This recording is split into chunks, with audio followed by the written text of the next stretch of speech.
प्यार भरा नमस्कार। तो आइए दोस्तों, टॉप 30 क्वेश्चंस मैं समान अध्ययन का एक बार फिर से लेकर आ गया हूँ। तो पहला क्वेश्चन स्टार्ट करते हैं। हड़प्पा सभ्यता किस नदी के किनारे स्थित है? तो आपका जो हड़प्पा सभ्यता है आपका 33 ईसा पूर्व की सभ्यता है। तो ये किस नदी के किनारे स्थित है?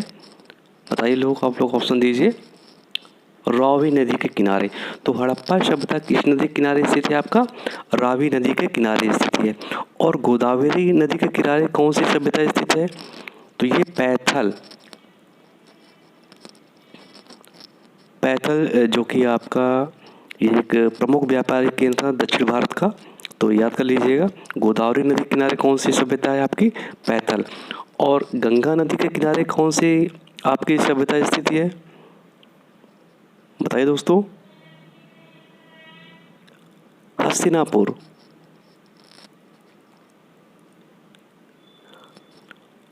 तो हस्तिनापुर किस नदी कौन सी सभ्यता हो गई आपकी? जो दिल्ली के आसपास के पहले हम हस्तिनापुर ही बोलते थे। और कृष्णा नदी के किनारे कौन सी स्थिति है? आपका नागार्जुन कोंडा, जो कि आंध्र प्रदेश में है। तो हड़प्पा शब्द आपका किस नदी के किनारे स्थित है? आपका रावी नदी, यानी आंसर नंबर आपका B. Simon commission, very important question दोस्तों, कई बार ये पूछता है। तो साइमन कमीशन जो है भारत कब आया था पहली बार?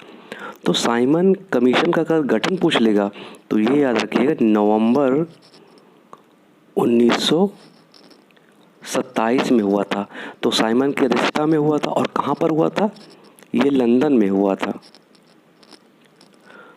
जो कि भारत में प्रशासनिक जांच के लिए ये बनाया गया था भारत में, तो सुधारों की जांच के लिए। तो ये नवंबर 1927 में साइमन की अध्यक्षता में ये बनाया जाता है साइमन कमीशन। और ये भारत कब आता है? आपका 1928 में ये भारत पहुंचता है। तो भारत पहुंचते ही इसका पुरजोर विरोध होता है, क्योंकि सभी इसमें जो सुधार के जो थे अधिकारी, उसमें सभी अंग्रेज शामिल किए गए थे, इसीलिए इसका पुरजोर विरोध होता है। तो ये रट लीजिए। तो भारत कब आता है? आपका 1928 में।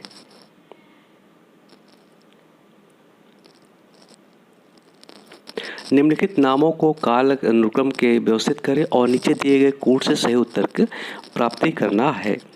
तो आइए, तो महमूद गजनवी का भारत पर सर्वप्रथम आक्रमण कब होता है? बताइए दोस्तों। 1001 ईस्वी में। फिर आपका जयपाल पर विजय करता है ये महमूद गजनवी जो है। फिर इसके बाद मोहम्मद घोरी का प्रथम आक्रमण कब होता है? 1175 ईस्वी में। क्रम मिला देते हैं। फिर आपका चंगेज खां जो इल्तुतमिश के शासनकाल में भारत आता है और सिंध पर आक्रमण करता है, तो 1221 ईस्वी में। तो हिस्ट्री के सारे हमने लेक्चर दे दिए, आप लोग प्लेलिस्ट में जाएंगे तो वहाँ से आपको बहुत मिल जाएगा, यानी पूरी हमने हिस्ट्री आपको दे दिया है। और तैमूर जो आता है आक्रमणकारी, तो वो तुगलकी शासनकाल में था, तो वो 1398 में आता है। तो अब आप इसको मिला लेंगे तो कौन सा सही हो जाएगा? आंसर नंबर आपका बी।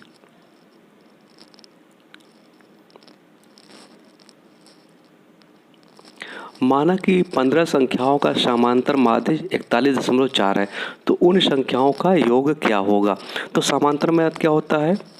कुल संख्याओं का योग बटे आपका कुल संख्या। तो निकाल लीजिए ऐसे ही। और कुल संख्याओं का योग क्या होगा? समांतर माध्य गुणे कुल संख्या। तो समांतर माध्य है आपका 41.4 गुणे संख्या कितनी दिया है? 15। तो कितना हो जाएगा? 621। तो आंसर नंबर आपका सी।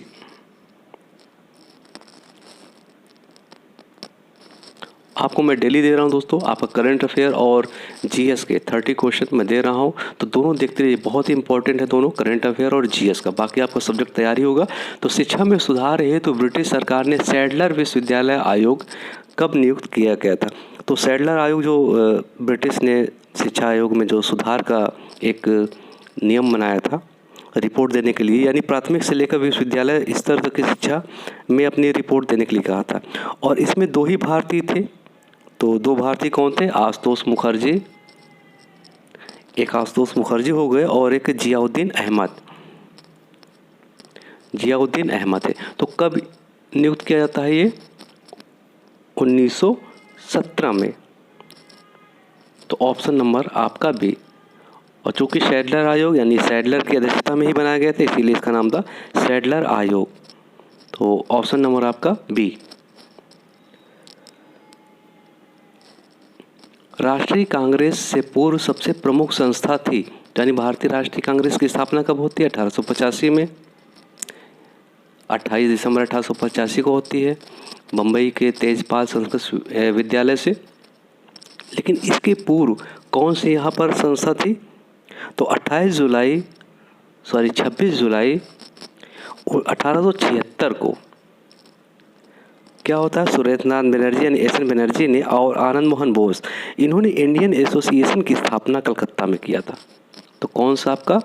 Indian association of Calcutta. Answer number आपका डी।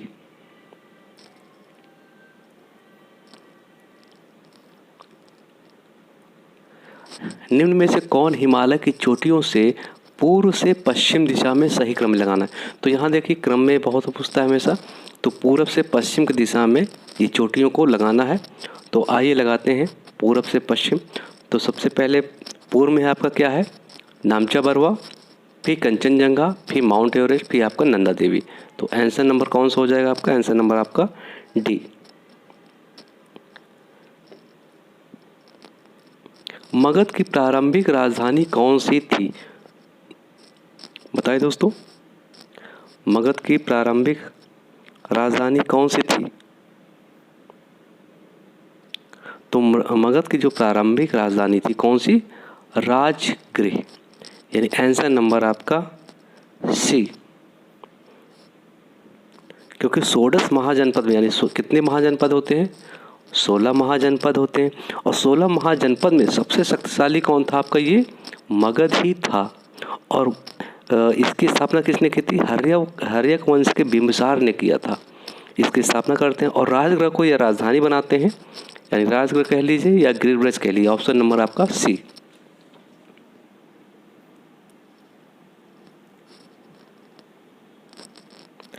दो पासे फेंकने पर योग 10 प्राप्त होने की प्रयोक्ता होगी। तो पासा कितने हैं दोस्तों? पासा आपने देखा होगा। तो 2 पासे फेंकेंगे तो एक पासे में कितने होते हैं? 6 एक में हो गए और 6 पृष्ठ एक में हो गए। तो 2 पासा फेंकने पर क्या होगा? यानी 6 गुणे 36, सॉरी 6 गुणे 6 यानी कितना हो गया आपका? 36 हो गया। तो चूंकि दोनों में कुल योग कितना है? 10। तो 10 आने की संभावना में क्या होता है? 4 6 और 5 4 और 6 4। तो अभीष्ट जो क्या होगा आपका? 3/16 कर लीजिए, यानी 1/12, यानी आंसर नंबर आपका सी। रीजनिंग क्वेश्चन है, आप लोग रीजनिंग का भी सारा लेक्चर पढ़ा हुआ है, आप लोग देख लीजिएगा 5 से संबंधित। भारतीय मानसून मौसमी विस्थापन से इंगित है, तो कारण क्या है इसका? तो भारत में जो मानसून आने का प्रमुख कारण क्या होता है? जो स्थल और समुद्री का तापांतर। जब तापांतर में वृद्धि होती है समुद्री हवाओं में, तब भारत में मानसून आता है। और ये समुद्र की अपेक्षा कर ठंडा रहता है ये, यानी जो मानसूनी हवाएं होती हैं वो समुद्र से स्थल की ओर चलती है। जैसे ये समुद्र हो गया तो और ये स्थल हो गया, ये हमने सपोज कर लिए ये भारत है और ये चारों तरफ समुद्र है इसके। तो समुद्र से स्थल की ओर ये हवाएं चलती है, मानसूनी हवाएं चलती हैं। और चूंकि ये अपेक्षाकृत जो है गर्म रहती है स्थल की अपेक्षा, तो कौन सा आपका आंसर हो जाएगा? समुद्र स्थल तथा समुद्रों का विभेदन तापन। तो आंसर नंबर आपका ए।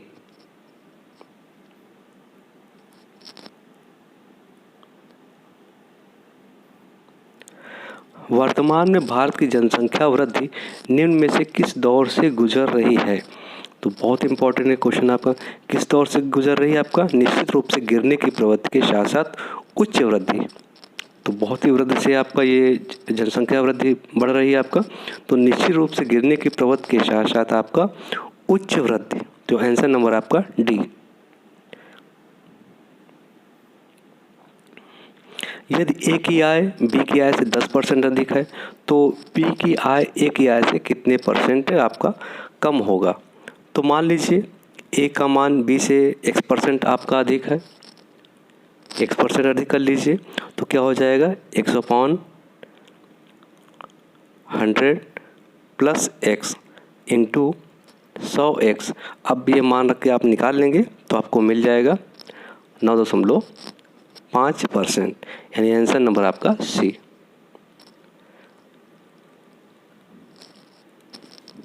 जनगणना 2011, तो एकदम रट लीजिएगा, जनगणना 2011 से क्वेश्चन 3-4 क्वेश्चन आपको मिलेंगे ही। तो जनगणना 2011 के अनुसार उत्तर प्रदेश के अधिकतम, तो यहाँ अधिकतम बात की जा रही है कहाँ की, उत्तर प्रदेश की, और न्यूनतम लिंगानुपात वाले ज़िले कौन से हैं। तो कौन से हैं आपके, तो देखिए अधिकतम कौन है आपका, जौनपुर है, और न्यूनतम लिंगानुपात कितना है आपका, गौतम बुद्ध नगर। तो दोनों रख लीजिए। तो जौनपुर में कितना है, 1024 लिंगानुपात है, और गौतम बुद्ध चूँकि सबसे कम है तो गौतम बुद्ध में कितना है, 851।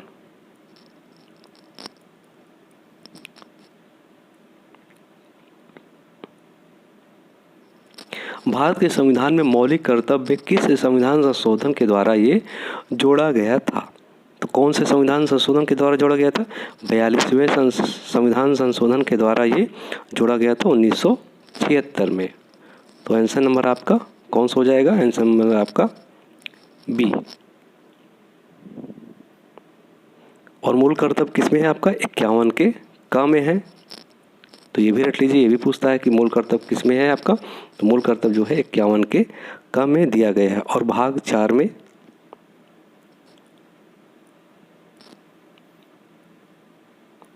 राष्ट्रीय नियोजन में रोलिंग प्लान की अवधारणा लागू की गई थी। तो राष्ट्रीय नियोजन में रोलिंग प्लान की अवधारणा जो है जनता पार्टी सरकार के द्वारा लागू की गई थी। जो तत्कालीन जो है प्रधानमंत्री मोरारजी देसाई थे उस समय, मोरारजी देसाई थे उस समय। तो कौन सा आंसर से होगा, जनता सरकार के द्वारा, यानी आंसर नंबर आपका सी। आइए अगले क्वेश्चन चलते हैं दोस्तों। एकल व्यापारी का महत्वपूर्ण लक्षण है। तो एकल व्यापारी का महत्वपूर्ण लक्षण क्या होता है, असीमित दायित्व समिति कंपनी, यानी आपका यही आंसर नंबर आपका ए।